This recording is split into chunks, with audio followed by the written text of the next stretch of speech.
High, আশা করছি তোমরা সকলেই ভালো আছো। চলে এসেছি একটি নতুন ব্লগ নিয়ে। এখন বাজে ভোর 3:30 আর আমি এখন রওনা দিয়েছি এয়ারপোর্টের উদ্দেশ্যে। হ্যাঁ, আমি কলকাতায় যাচ্ছি। ভেবেছিলাম যখন পুনে থেকে প্রথমবার কলকাতায় যাব তখন মনীষা আর আমি একসাথেই যাব, কিন্তু সিচুয়েশনটাই এমন আর মনীষা অফিস থেকে ছুটি পায়নি। অগত্যা আমাকে একাই যেতে হচ্ছে। 3টে বিয়ে অ্যাটেন্ড করার আছে। 3জনই আমার ভীষণ কাছের। একজন হচ্ছে আমার মাস্তুতো দেওর, আর একজন হচ্ছে আমার পিসির মেয়ে, আমার ছোটদি, আর একজন হচ্ছে স্বাগত, আমার কাজিন।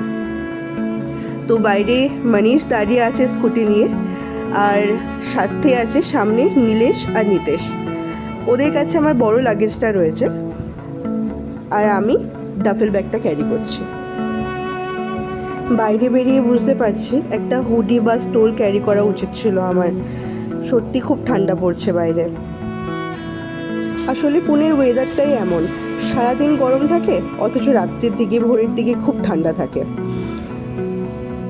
যাক, কি আর করা যাবে। আমি কিন্তু ভীষণ এক্সাইটেড। আসলে এটা আমার প্রথম ফ্লাইট, আর প্রথম অভিজ্ঞতা তো জীবনে একবারই আসে বলুন। আমার ফ্লাইটের টাইম হচ্ছে সকাল 6:05, তাই 4টের মধ্যে তো এনিহাও পৌঁছাতেই হবে। অবশ্য দেরি হবে না, কারণ এয়ারপোর্ট আমাদের বাড়ি থেকে ভীষণই কাছে, আর রাস্তাও এই সময় ফাঁকাই থাকবে। তো 4টের মধ্যে আশা করি পৌঁছে যাব। এখনো পর্যন্ত বাড়ির বড়রা কেউ জানে না, শুধু জানে আমার বোন ডোনা, আমার দেওর গোলু, আর আমার বেস্ট ফ্রেন্ড আমি। মনীষ পরশু অবধিও চেষ্টা করেছে ছুটির জন্য, বাট ও ছুটি পায়নি। তাই বললো, তুমি একাই যাও এবার, নেক্সট টাইম আমি আর তুমি একসাথে যাব। তাই অগত্যা আমাকে একাই যেতে হচ্ছে। ভয় অবশ্য করছে না, তবে একটু নার্ভাস লাগছে।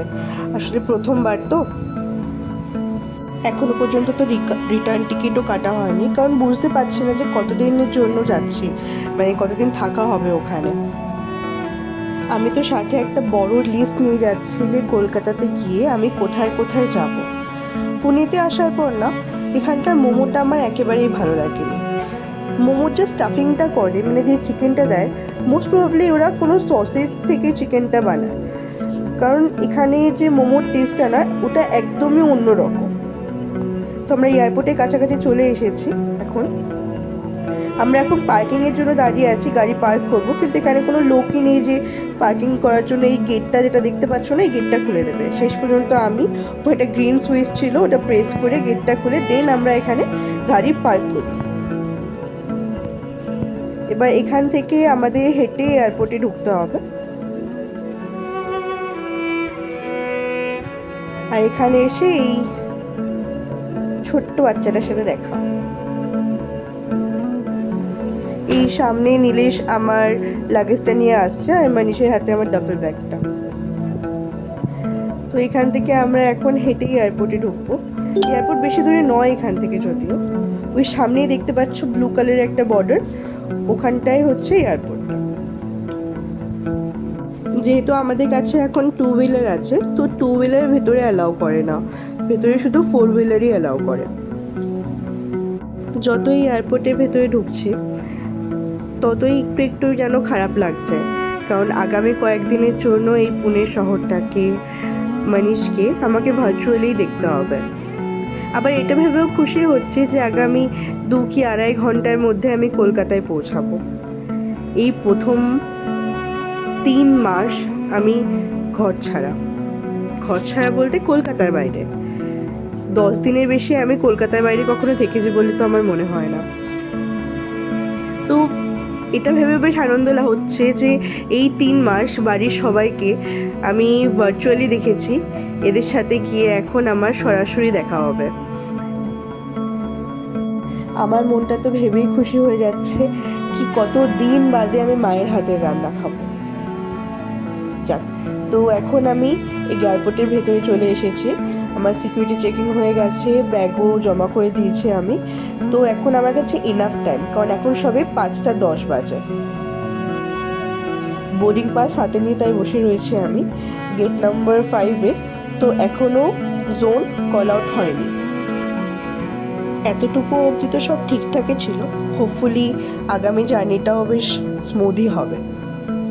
বেশ কিছুক্ষণ বসে থাকার পর এবার জোন নাম্বার ধরে কল আউট করলো। আমার জোন নাম্বার ছিল 3। তো এখন আমি ফ্লাইটে উঠব। কলকাতা যাচ্ছি ভেবে ভালোই লাগছে, কিন্তু সাথে যদি মানিস যেতে পারতো তাহলে হয়তো আরও ভালো লাগতো জার্নিটা। এখন এক্সাইটেড লাগলেও ইভেনচুয়ালি আমার মনে হচ্ছে আমি বোরই হব, কারণ এক তো আমি একা যাচ্ছি, আর তারপরে আশেপাশে কারোর সাথে আমি এরকম হুট করে কথাও বলতে পারবো না। আর তার থেকে বড় কথা, এখন বাইরে অন্ধকার, তো জানলার বাইরে কিছুই দেখা যাবে না। যদিও মানিস আমার জন্য উইন্ডো সিটটাই বুক করেছে, যাতে আমি আশেপাশের দৃশ্য একটু দেখতে দেখতে যেতে পারি, কিন্তু এখন তো অন্ধকার, এখন কিছুই দেখা যাবে না। তাই এখন আমাকে মুভি দেখেই সময়টা কাটাতে হবে। এখন 6টা বাজে। আশা করছি আর 5 মিনিটের মধ্যেই ফ্লাইট রওনা হয়ে যাবে কলকাতার উদ্দেশ্যে। Ensure your mask is secured before helping others. There are 10 emergency exits on this aircraft, 2 at the front, 2 in the middle, 2 at the rear, and 4 over the wings. The fluorescent strips along the floor will guide you to the closest exit. In the unlikely event of a water landing, take the life jacket from under your seat. Slip it over your head, secure the strap around your waist. Prohibit the use of mobile phones once the aircraft doors are closed, as they jeopardize the safety of everyone on board by interfering with our aircraft's communication systems. All mobile phones must be switched off or in the flight mode at this time. Thank you for your understanding and আকাশের এত ওপর থেকে পুনে শহরটাকে দেখতে কি সুন্দর লাগছে, তাই না? আমি প্রথমে ভেবেছিলাম যে ফ্লাইট যখন টেক অফ করবে সেই সময় হয়তো আমার একটু ভয় লাগতে পারে। না, ভয় অবশ্য লাগেনি, কিন্তু সমস্যা এটাই হয়েছিল যে যখন প্লেনটা টেক অফ করলো না সেই সময় কান বন্ধ হয়ে যায় নাকি। তো আমারও তাই হয়েছিল। তো সেই সময় একটু অসুবিধা হয়েছিল, কারণ কানটা বন্ধ হয়ে গিয়েছিল। আর বাকি হাইট নিয়ে আমার খুব বেশি ভয় নেই, আর আমার ভালোই লাগে বরং হাইট আর স্পিড, এই দুটো জিনিসই আমার ভীষণ পছন্দের। বরং জলে একটু ভয় আছে আমার, তাও সমুদ্রে ভয় নেই, একটু নদী বা পুকুর এইসব দিকে একটু ভয়, কারণ সমুদ্রে তো খুব বেশি ভিতরে যেতে হয় না, ওই পানির কিনারাতেই থাকা হয়। এই একটা দারুণ জিনিস, এটা আমাকে অনেকে বলেছিল, আমি লাইফে প্রথমবার এক্সপিরিয়েন্স করছি, আমার ভীষণ ভালো লেগেছে। ফ্লাইট থেকে সূর্যোদয় দেখা, এটা ভীষণ ভীষণ সুন্দর লাগছিল দেখতে। আর স্পেশালি আমি যেখানে বসেছিলাম তার পেছনের যে উইন্ডোটা ছিল না, সেখান থেকে ওই পেছন দিকে উইংসটা দেখা যায়, আর ওটার নিচে যেই চাকাটা ঘুরছিল ওটাতে আলোর রিফ্লেকশনটা এত সুন্দর আসছিল দেখতে, যে আমি কিছুক্ষণ তো মুগ্ধ হয়ে শুধুমাত্র ওই দিকেই তাকিয়েছিলাম। ভীষণ সুন্দর লাগছিল। আর তার থেকেও বেশি ভালো লাগছে এটা ভেবে যে আর কিছুক্ষণের মধ্যেই আমরা কলকাতায় ঢুকে পড়ব। ঘরে ফেরার অনুভূতিটা সবসময় বোধহয় এতটাই সুন্দর সবার জন্যে।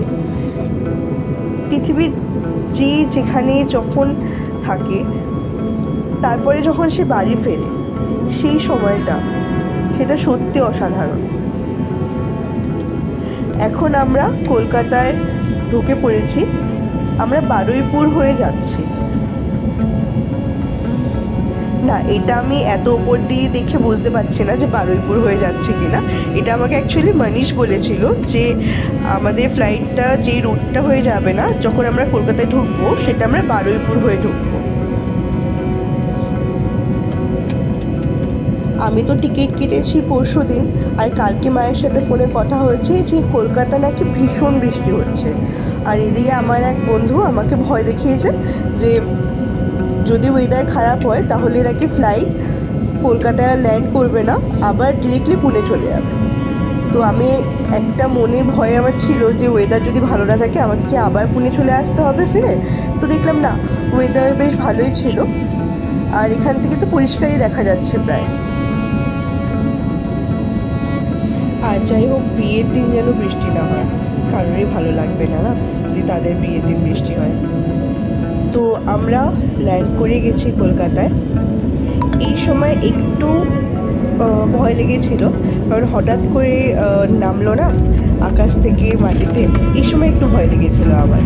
কিন্তু তারপর ঠিক মানে এত আনন্দ হচ্ছিল যে কলকাতায় চলে এসেছি, এই ভয়টা এখন আর কিছু ম্যাটার করে না। তো এখান থেকে ফাইনালি নেমে আমি আমার লাগেজ নিয়ে নিয়েছি, আমার লাগেজ কালেক্ট করে নিয়েছি, ডাফেল ব্যাগটা তো আমার সাথেই ছিল। তো এখন আমরা এয়ারপোর্ট থেকে বেরোবো। গোলু আমার দেওর আমাকে নিতে চলে এসেছে অলরেডি, তো বাইরে গিয়ে ওর সাথে মিট করব। দেন ওখান থেকে ক্যাব নিয়ে সোজা আমার শ্বশুরবাড়িতে যাব আগে, কারণ ফার্স্টে যে বিয়েটা আছে সেটা হচ্ছে আমার মাস্তুতো দেওরের বিয়ে। তো ওর বিয়েটা অ্যাটেন্ড করে দেন ওখান থেকে আমি আমার বাড়িতে যাব। যদিও আমার বাড়ি আর শ্বশুরবাড়ির ডিস্টেন্স ভীষণই কম, প্রায় খুব জোর হলে আধা ঘন্টা। তো আমি এখন বেরোচ্ছি, হোপফুলি গোলু যেন বাইরে চলে আসে, কারণ ও বললো যে ও চলে এসছে অলরেডি।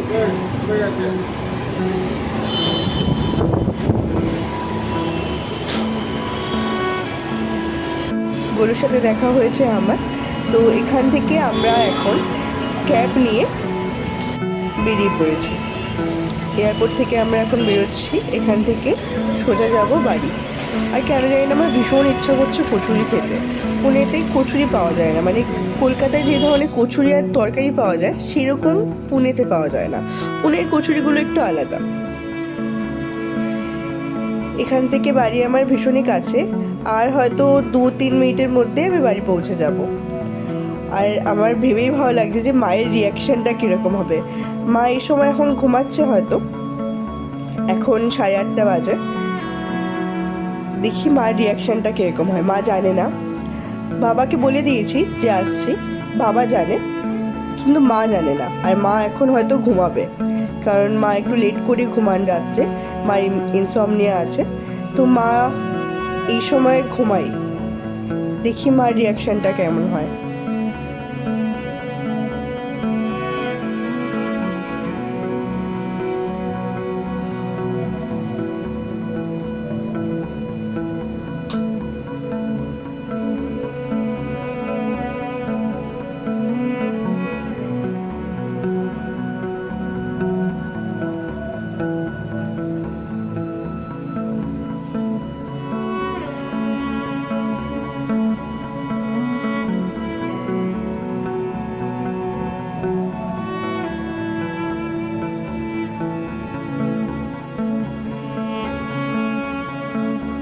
মা তো আমাকে দেখে ভীষণই খুশি হয়েছে, আর আমিও মাকে দেখে ভীষণ খুশি হয়েছি।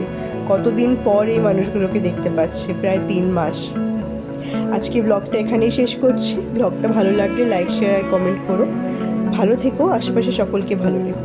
টাটা।